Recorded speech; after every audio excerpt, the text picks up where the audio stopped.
മഹാലക്ഷ്മി സീരിയലിൻ്റെ പുതിയൊരു എപ്പിസോഡിൻ്റെ promo review വിശേഷങ്ങളിലേക്ക് എല്ലാവർക്കും സ്വാഗതം.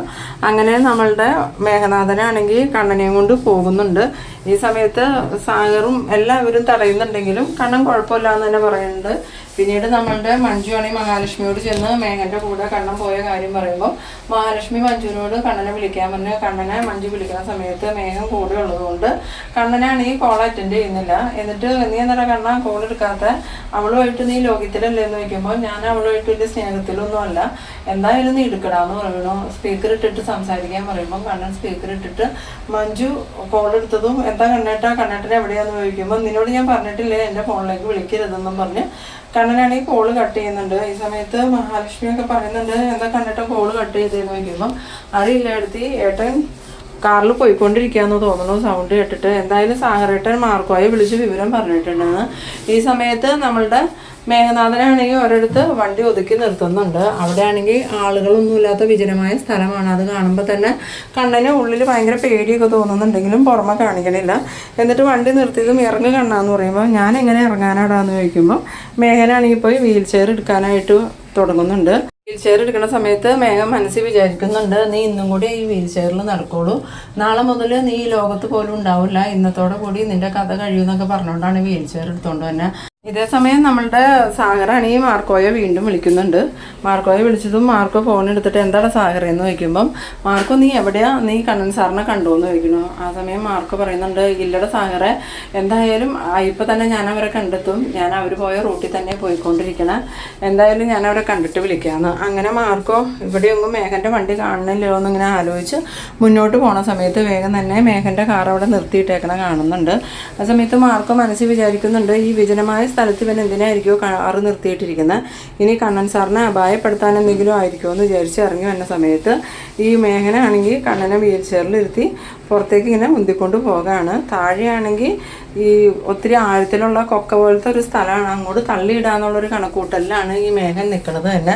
ആ സമയം മാർക്കോ അങ്ങോട്ട് വന്നിട്ട് നീ എന്താണ് കണ്ണൻ സാറിനെ കൊണ്ട് ഇവിടെ വന്ന് നിൽക്കണേന്ന് ചോദിക്കണം. അല്ല ഞങ്ങൾ വെറുതെ കുറച്ച് സംസാരിക്കാൻ വേണ്ടി വന്നതാണ്, എന്നാൽ ഇവിടെ നിന്ന് സംസാരിക്കൊന്നും വേണ്ട, നിങ്ങൾക്ക് സംസാരിക്കാനുള്ള സ്ഥലം വേറെ ഒരിടത്തും ഇല്ലാഞ്ഞിട്ടാണ് ഇവിടെ തന്നെ വന്നേക്കണം, എന്തായാലും നീ കണ്ണൻ സാറിനെ വണ്ടി കയറ്റി എൻ്റെ വണ്ടീനെ ഫോളോ ചെയ്ത് പോരെയെന്ന് പറയണു.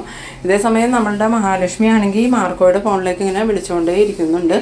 ഫോൺ എടുക്കാണ്ടായപ്പോൾ മഹാലക്ഷ്മി ലേഖയോടും അതുപോലെ മഞ്ജുവിനോടും പറയുന്നുണ്ട് മാർക്കോയെ വിളിച്ചിട്ട് മാർക്കോ ഫോൺ എടുക്കുന്നില്ല, ഇനി അവർക്ക് എന്തെങ്കിലും ആപത്ത് പറ്റിക്കാണോ മഞ്ജു എന്ന് ചോദിക്കുമ്പോൾ ഇല്ല എടുത്തി, ആപത്തൊന്നും ഉണ്ടാവില്ല, മാർക്കോയെ സാഗരേട്ടനെ അപ്പം തന്നെ വിളിച്ച് പറഞ്ഞതുകൊണ്ട് മാർക്കോ കണ്ണേട്ടനെ അന്വേഷിച്ച് പോയേക്കായിരിക്കും, എടുത്തി ഒന്ന് സമാധാനപ്പെടുന്നു പറയുമ്പം ഇല്ല മഞ്ജു എനിക്കൊരു സമാധാനമില്ല, എൻ്റെ കണ്ണേട്ടന് എന്തെങ്കിലും ആപത്ത് സംഭവിച്ചാൽ പിന്നെ ഞാൻ ജീവിച്ചിരുന്നിട്ട് കാര്യം ഉണ്ടാവില്ല എന്നും പറഞ്ഞ് ഈശ്വരന്മാരെ കണ്ണേട്ടനും മാർക്കോയ്ക്കും ഒന്നും വരത്തല്ലേ എന്നൊക്കെ പറഞ്ഞിങ്ങനെ പ്രാർത്ഥിക്കുന്നുണ്ട്. ഈ സമയത്ത് നമ്മളുടെ മാർക്കോയും മഹാലക്ഷ്മിയും കണ്ണനൊക്കെ കാണുന്ന ആ ഒരു അമ്മ അമ്പലത്തിലാണെങ്കിൽ ധ്യാനനിരതയായിട്ട് ഇരിക്കുന്നുണ്ട്. അവരുടെ മനസ്സിലും ഈ മാർക്കോയും കണ്ണനും മഹാലക്ഷ്മിയും തന്നെയാണ്, അവർക്ക് ആർക്കും ഒരാപത്തും വരത്തല്ലേ ഭഗവാനേന്ന് അവരിങ്ങനെ ഇരുന്ന് പ്രാർത്ഥിക്കുന്നുണ്ട്. ഇതേ സമയം നമ്മളുടെ സാഗറിന് മഞ്ജു വിളിക്കുന്നുണ്ട്, സാഗരേട്ട കണ്ണേട്ടൻ തിരിച്ചു വന്നു എന്ന് ചോദിക്കുമ്പം ഇല്ല മഞ്ജു, കണ്ണൻ സാറിനെ കുറിച്ച് ഒരു അറിവുമില്ല, ഞാൻ കണ്ണൻ സാറിൻ്റെ ഫോണിലോട്ട് വിളിച്ചിട്ട് കണ്ണൻ സാറ് കോൾ അറ്റൻഡ് ചെയ്യണില്ല എന്ന്. ഇനിയിപ്പോൾ എന്ത് ചെയ്യും സാഗരേട്ട, അയാൾ കണ്ണേട്ടനെ കൊല്ലാൻ കൊണ്ടുപോയതായിരിക്കും, എന്തായാലും അവനെ വിശ്വസിച്ച് അവൻ്റെ കൂടെ ഒറ്റയ്ക്ക് പോകാൻ പാടില്ലായിരുന്നു, സാഗരേട്ടനെ അവൻ്റെ കൂടെ പോകാൻ പാടില്ലായിരുന്നോ എന്ന് ചോദിക്കുമ്പോൾ ഞാൻ പറഞ്ഞതാ മഞ്ജു, പക്ഷേ കണ്ണൻ സാറ് സമ്മതിച്ചില്ല, അത് മാത്രമല്ല ഇപ്പോൾ കണ്ണൻ സാറും മഹാലക്ഷ്മിയും പിണങ്ങി നിൽക്കുന്നത് കൊണ്ട് തന്നെ മേഘം കണ്ണൻ സാറിനെ ഒന്നും ചെയ്യാൻ സാധ്യതയില്ലാന്നാണ് തോന്നണേ. ആ സമയത്ത് മഞ്ജു പറയുന്നുണ്ട് ഇല്ലെങ്കിൽ തന്നെ അവനക്ക് കണ്ണേട്ടൻ നടന്നു തുടങ്ങിയെന്നുള്ള സംശയം ഉണ്ടായിരുന്നു, ഇനിയിപ്പോൾ ആ സംശയത്തിന് എന്തെങ്കിലും ബലം കിട്ടി കാണും, അതുകൊണ്ട് കണ്ണേട്ടനെ അപായപ്പെടുത്താനായിരിക്കും അവൻ കൂടെ കൊണ്ടുപോയേക്കണേന്ന് പറയുമ്പം സാഗർ പറയുന്നുണ്ട് ഇനിയിപ്പോൾ അങ്ങനെയാണെങ്കിലും മാർക്കോ കണ്ടുപിടിച്ചോളും, നീ പേടിക്കാതെ ഇരിക്കുന്നു. പിന്നീടാണെങ്കിൽ നമ്മളുടെ മഹാലക്ഷ്മി അയ്യപ്പ വിഗ്രഹത്തിൻ്റെ മുന്നിൽ ചെന്ന് ഇങ്ങനെ കരഞ്ഞ് പ്രാർത്ഥിക്കുന്നുണ്ട്, എൻ്റെ കണ്ണേട്ടനൊരു ആപത്തും വരത്തല്ലേ ഭഗവാനെ എന്നും പറഞ്ഞുകൊണ്ട്. ഇതേ സമയം നമ്മളുടെ സാഗറാണെങ്കിൽ തോമസ് ഡോക്ടറെ ചെന്ന് കാണുന്നുണ്ട്.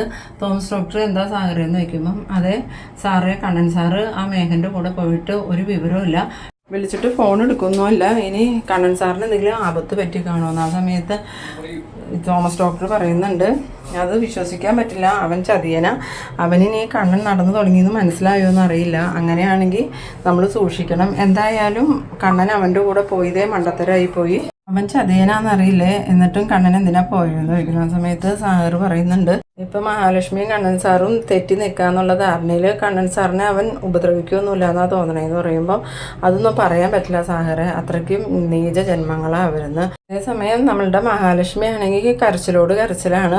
ഭഗവാന്റെ മുമ്പിൽ നിന്ന് കരഞ്ഞ് പ്രാർത്ഥിക്കുന്നുണ്ട്. പിന്നീട് മഹാലക്ഷ്മിയുടെ അമ്മയ്ക്ക് ലേഖ ഫോൺ ചെയ്യുന്നുണ്ട്.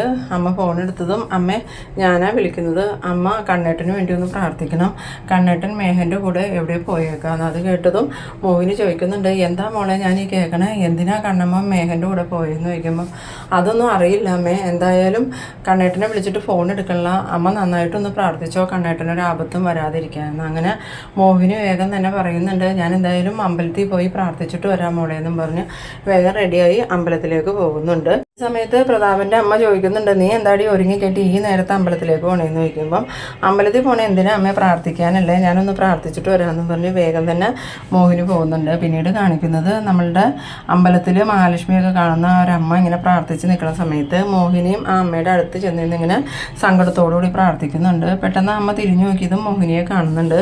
എന്നിട്ട് മോഹിനിയോട് ചോദിക്കുന്നുണ്ട്, എന്താ മോളെ ഇന്ന് വലിയ സങ്കടത്തിലാലോ എന്ന് പറയുമ്പോൾ അതമ്മേ എൻ്റെ മരുമകൻ അവൻ്റെ ശത്രുവിൻ്റെ കൂടെ എവിടെയോ പോയേക്കുക, അവനെ വിളിച്ചിട്ടാണെങ്കിൽ ഫോണും എടുക്കണില്ല, അവനക്ക് എന്തെങ്കിലും ആപത്ത് സംഭവിക്കുമെന്നുള്ള പേടി കൊണ്ട് എൻ്റെ മോൾ ഒരേ കരച്ചില, ഞാൻ അതിനു വേണ്ടി പ്രാർത്ഥിക്കാൻ വേണ്ടി ഇവിടെ വന്നതാന്ന് പറയുമ്പോൾ ആ അമ്മ പറയുന്നുണ്ട്, ശത്രുക്കളുടെ ഉദ്ദേശം നല്ലതൊന്നുമല്ല, പക്ഷെ കണ്ണമ്മോന് ഒരാപത്തും വരില്ല, അവനെ രക്ഷിക്കാൻ സാക്ഷാൽ അയ്യപ്പ ഭഗവാൻ തന്നെ അവതരിക്കുമെന്ന്.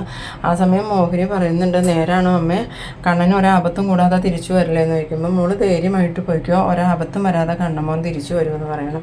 ഇതേ സമയം നമ്മളുടെ മേഘനാഥനും കണ്ണനും കൂടി പോയിക്കൊണ്ടിരിക്കുകയാണ്. ആ സമയത്ത് മാർക്കോയുടെ ബൈക്കാണെങ്കിൽ മുന്നിൽ പോകുന്നുണ്ട്. പെട്ടെന്ന് തന്നെ മേഘന് തോന്നുന്നുണ്ട്, പല പ്രാവശ്യം ഇവൻ എന്നെ ഉപദ്രവിച്ചിട്ടുണ്ട്, ഇവന് തിരിച്ചെന്തെങ്കിലും ചെയ്യാമെന്ന് വിചാരിച്ചാൽ നേരിട്ടൊന്നും ചെയ്യാൻ പറ്റില്ല, ഒരിക്കൽ വെടിവെച്ച് കൊല്ലാമെന്ന് വിചാരിച്ചിട്ടും തോക്ക് ഇവൻ തന്നെ മേടിച്ചെടുത്തു, എന്തായാലും ഇപ്പം ഇത് പറ്റിയ അവസരം, പുറകിൽ നിന്ന് അവൻ്റെ ബൈക്കിലേക്ക് വണ്ടി ഓടിച്ച് കയറ്റിയ ആ സെക്കൻഡിൽ അവൻ ചത്തോളും, പിന്നെ അവനെ കൊണ്ടുള്ള ശല്യമൊന്നും ഉണ്ടാവില്ല, ഇപ്പം പറ്റിയ അവസരം, ഇവിടെയാണെങ്കിൽ ആരുമില്ല, അതോടൊപ്പം തന്നെ കണ്ണൻ്റെയും കഥ കഴിക്കാമെന്ന്. അങ്ങനെ മനസ്സിൽ വിചാരിച്ചുകൊണ്ട് നമ്മളുടെ മേഘനാണെങ്കിൽ ഈ മാർക്കോയുടെ ബൈക്കിൻ്റെ പുറകെ കാറിൻ്റെ സ്പീഡ് നല്ലോണം കൂട്ടി അങ്ങോട്ട് പോകുന്നുണ്ട്. ആ സമയത്ത് കണ്ണൻ ചോദിക്കുന്നുണ്ട്, എന്താ മേഘ നീ എന്തിനാ ഇത്രയും സ്പീഡിൽ പോകണേന്ന് ചോദിക്കുമ്പോൾ അതൊന്നുമില്ല, നമുക്ക് മാർക്കോയുടെ ഒപ്പം തന്നെ എത്തണ്ടേ, അതുകൊണ്ടാന്ന് പറയുന്നത്. ഈ സമയത്ത് മാർക്കോ കണ്ണാടികളെ കാണുന്നുണ്ട് ഈ മേഘൻ്റെ വണ്ടി സ്പീഡ് കൂടി വരുന്നത്.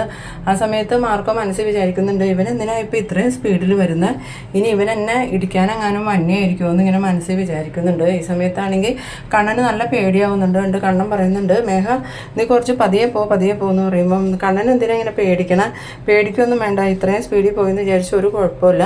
ആ സമയം മേഘൻ മനസ്സിൽ വിചാരിക്കുന്നുണ്ട്, ഇപ്പം തന്നെ അവൻ്റെ ബൈക്കിനെ വണ്ടി ഇടിച്ച് തെറിപ്പിക്കണം എന്നിങ്ങനെ മനസ്സിൽ വിചാരിച്ചുകൊണ്ട് നല്ല സ്പീഡിൽ ആക്സിലേറ്റ് കൊടുത്ത് ഈ മാർക്കോയുടെ ബൈക്കിൻ്റെ പുറകിലേക്ക് കാർ കൊണ്ട് ഇടിപ്പിക്കുന്നുണ്ട്.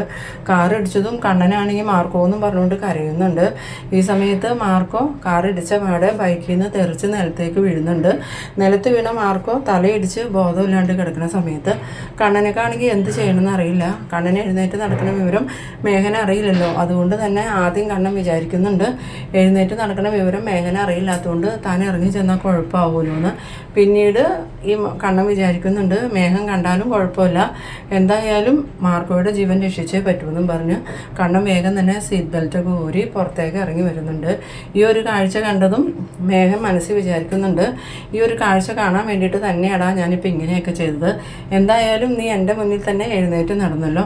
അങ്ങനെ കണ്ണനാണെങ്കിൽ മാർക്കോ എന്നും പറഞ്ഞുകൊണ്ട് ഈ മാർക്കോയുടെ അടുത്തേക്ക് ഓടി ചെല്ലുന്ന സമയത്ത് മേഘനാഥനാണെങ്കിൽ കയ്യിലിരിക്കുന്ന ഒരു കത്തി വെച്ചിട്ട് ഈ കണ്ണനെ കുത്താനായിട്ട് അങ്ങോട്ട് ചെല്ലണ സമയത്ത് നമ്മളുടെ മാർക്കോയ്ക്ക് വേഗം തന്നെ ബോധം വരുന്നുണ്ട്. ബോധം വന്ന മാർക്കോ ചാടി എഴുന്നേറ്റ് മേഘനാഥനെ ചവിട്ടി തെറിപ്പിക്കുന്ന ആ ഒരു സീനിലാണ് ഈ എപ്പിസോഡ് അവസാനിക്കുന്നത്.